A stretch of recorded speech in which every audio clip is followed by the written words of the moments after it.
Hello, Dr. Peto. Thank you for being with us today and talking to the Green European Journal. Can you tell us a bit about your concept of this polypore state, which you are discussing in your article, and maybe what its main features are?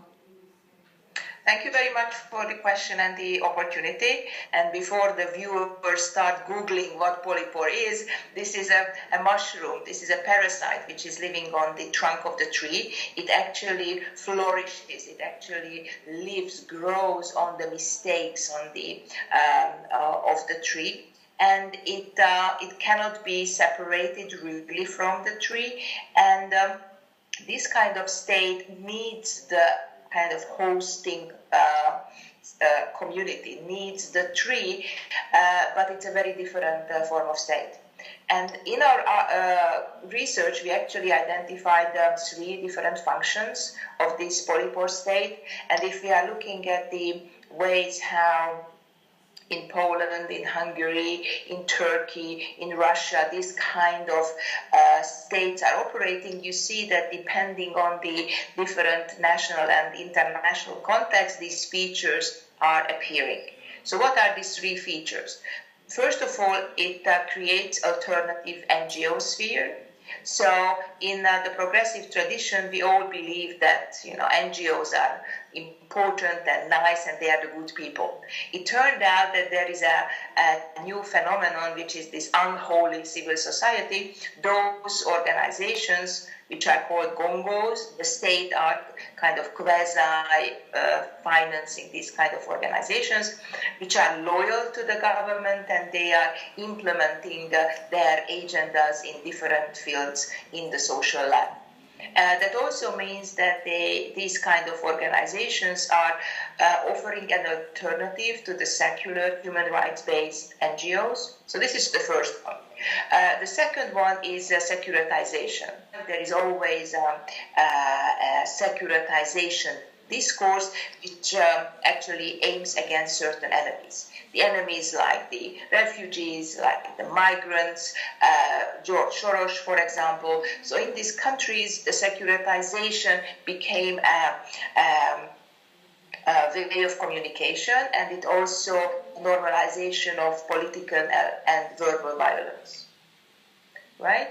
And the third modus operandi, the third way how it actually operates, can be described with the concept of familialism. So there are no individuals, but the whole nation, the whole state is considered to be one big one family. And women are basically disappearing from this discourse unless they are the members of this family. So if you look at the CEDAW reports of Poland and Hungary, which have been submitted by the government, you might track a very interesting tendency. So the CEDAW Commission is asking questions about women's situation in the society, in politics, in social life, and the responses are always about families. So this is not an innocent change in rhetoric, but this is a major paradigm shift. So unless we are understanding these 3 interwoven tendencies, we will be trapped in understanding this major paradigm change as a backlash. What would you say the response can be to the polypore state? How would you say that it can be tackled or weakened? The polypore state is extremely efficient, and it takes our everyday lives and basically eats up the previous structures and values of resistance. So what we see as the toolkit of the different resistance movements are basically appropriated by the polypore state.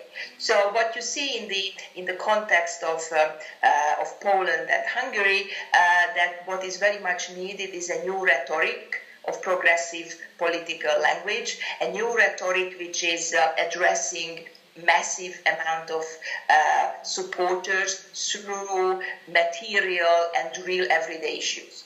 So this is the moment when we should, I think, go back to the language of the 19th century political theorists who were very nicely and kind of picturesquely could talk about problems which are everywhere in this society. and trying to find those issues, those problems where this kind of dialogue using this new language is possible. Professor Pető, thank you very much. That was very interesting. Thank you.